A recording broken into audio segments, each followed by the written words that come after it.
வணக்கம். இப்போ நீங்கள் பார்த்துக்கிட்டு இருக்கிறது ஒரு டப்பாவில் அடைக்கப்பட்ட நல்லெண்ணெய். மறுபடியும் சொல்கிறேன், இது நல்லெண்ணெய், நல்ல எண்ணெய். ஆங்கிலத்தில் ஜிஞ்சலி ஆயில்னு போட்டிருப்பாங்க. இதுக்கு இன்னொரு பேர் செசமி ஆயில்னு பேர். SESAME sesame oil. இது கடையில் நீங்கள் எல்லோரும் பயன்படுத்துகிறது தான். கடையில் நிறைய வர்த்தக தயாரிப்புகள் நிறைய இருக்குது. பிராண்டட் நேம்பாங்க.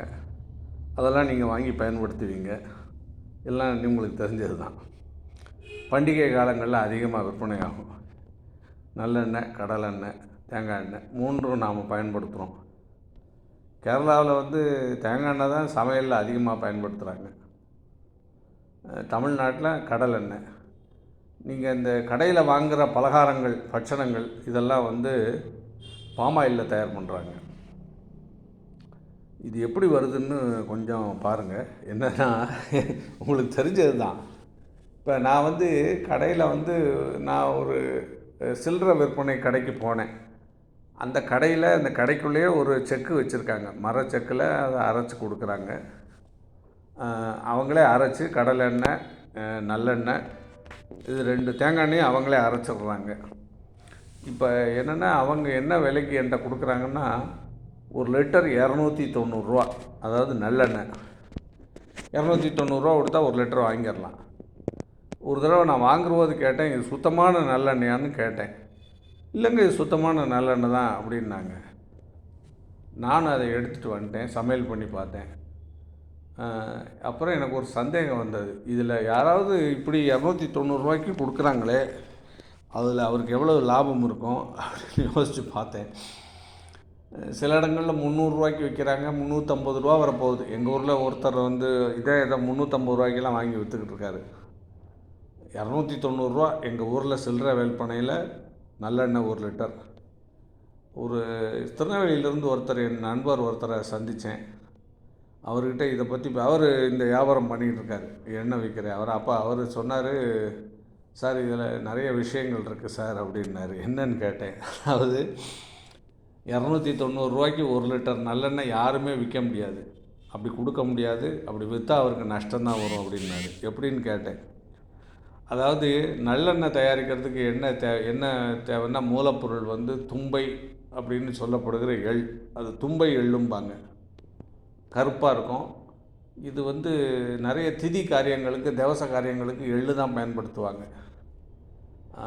அது அப்படி தான் பயன்படுத்துகிறாங்க. அந்த எள்ளிலிருந்து தான் இந்த நல்லெண்ணெய்ங்கிறது அருமையான மருந்து பொருள். இந்த நல்லெண்ணெய் உடம்புக்குள்ளே போக போக உங்களுக்கு உடம்பில் இருக்கிற நுரையீரலில் இருக்கிற சளி பூரா வெளியே வந்துடும்.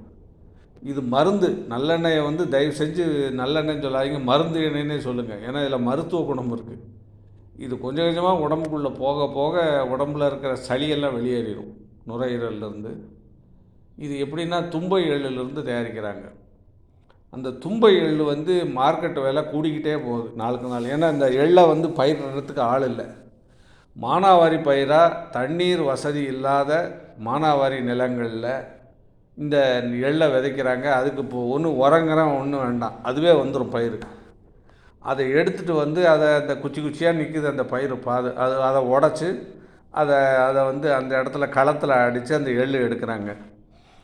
இன்றைக்கி மார்க்கெட்டில் போய் கேட்டேன், 1 கிலோ எள், தும்பை எள் 150 ரூபா. அப்போ 1 கிலோ எள் 150 ரூபான்னா நான் என்ன பண்ணினேன், சரி இந்த எள்ளுலேருந்து தான் எண்ணெய் எடுக்கிறாங்கன்ட்டு அந்த எள் எவ்வளோ, அந்த அரைக்கிறவர்கிட்ட போய் கேட்டேன். ஒரு செக்கில் அரைக்கிறார் எங்கள் ஊரில், ஸ்ரீவில்லிபுத்தூரில். அங்கே ஒரு இடத்துல போய் கேட்டேன். அவர் சொன்னார், சார் மினிமம் 10 கிலோ கொண்டு வந்தால் நாங்கள் அரைச்சி கொடுத்துட்றோம். அது குறைஞ்சி அந்த செக்குக்குள்ளே அரைக்கிறதுக்கே எங்களுக்கு அது பத்தாது. ஏன்னா செக்குக்குள்ளே போடுறதுக்கே ஒரு 10 கிலோவாவது இருந்தால் தான் அதை அரைச்சி எண்ணெய் வரும். மினிமம் 10 கிலோ கொண்டு வாங்கினார். சரின்னு பார்த்தா வேறு என்னென்ன வேணும்னே. சார் எள்ளு மட்டும் பார்த்தா அது சார், அந்த எள்ளு 10 கிலோ வாங்கிக்கோங்க, அதோட 1 கிலோ கருப்பட்டி, 1 கிலோ மண்டவெல்லம், 1/2 கிலோ கருப்பட்டி, எல்லாம் 1 கிலோ கருப்பட்டி கூட வாங்கிட்டு வாங்கினார். வேறு என்னென்ன சார், அந்த எண்ணெய் நல்ல ஸ்மெல்லு வரணும்னா 10 ரூபாய்க்கு சுக்கு வாங்கிட்டு வாங்கினார். சரி வேறு என்ன வேணும்னு.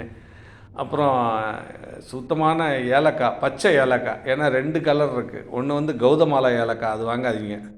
கௌதமாலான்னு ஒரு நாட்டிலேருந்து வருது, அவன் குப்பையாக கொண்டாந்து தள்ளிட்டு போயிடுறான். அதை நம்ம ஆளுங்க வாங்கி இதான் ஏலக்கான்னு விற்றுக்கிட்டு இருக்காங்க. நம்ம ஊரில் தமிழ்நாட்டில் மூணாறில் விளையிற அந்த ஏலக்காய் தான் சுத்தமான நல்ல தரமான ஏலக்காய், பச்சை நிறத்தில் இருக்கும். அது ஒரு 20 ரூபாய்க்கு வாங்கிக்கோங்க. நான் வாங்கிக்கிட்டேன். அப்புறம் எலுமிச்சம்பழம் கேட்டார், 2 எலுமிச்சம்பழம் கேட்டார், அதையும் வாங்கி கொடுத்துட்டேன். ஆக நான் கடைக்கு போய் நான் பொருட்களை ஒன்றா வாங்கினேன்.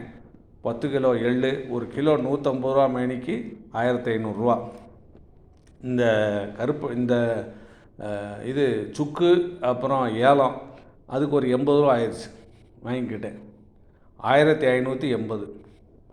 அதுக்கப்புறம் கருப்பட்டி இன்றைக்கி மார்க்கெட் விலை 1 கிலோ கருப்பட்டி சுத்தமான நயம் கருப்பட்டி 400 ரூபா. ஏன்னா அந்த எடுக்கிறதுக்கு கூட ஆள் கிடையாது. கருப்பட்டி பனைமரம் ஏற ஆள் கிடையாது. அவங்க பனைமரம் ஏற இப்போ யாரும் வரமாட்டாங்க, அந்த தொழிலை விட்டுட்டாங்க. கிலோ கருப்பட்டி 400 ரூபா, தங்கம் மாதிரி விற்றுக்கிட்டு இருக்காது கருப்பட்டி. அதில் அரை கிலோ 200 ரூபா. அப்புறம் 1 கிலோ மண்டவெல்லாம் 65 ரூபாய்க்கு வாங்கினேன். அப்போ இதில் போடுற சரக்கு மட்டுமே 1580, ஒரு 265 ரூபா, ரெண்டையும் கூட்டிக்கங்க. என்ன இதை கொண்டு அப்புறம் எலுமிச்சம்பழம் 2, அது 20 ரூபாய்க்கு நல்ல எலுமிச்சம்பழம், அதையும் வாங்கி இதெல்லாம் கொண்டு போய் அவர்கிட்ட கொடுத்தேன். அவர் அரைக்க ஆரம்பித்தார். முதல்ல தண்ணி தான் ஊற்றுனாங்க. அப்படி தண்ணி ஊற்றினா தான் அது அரையும் அந்த மிஷினில்.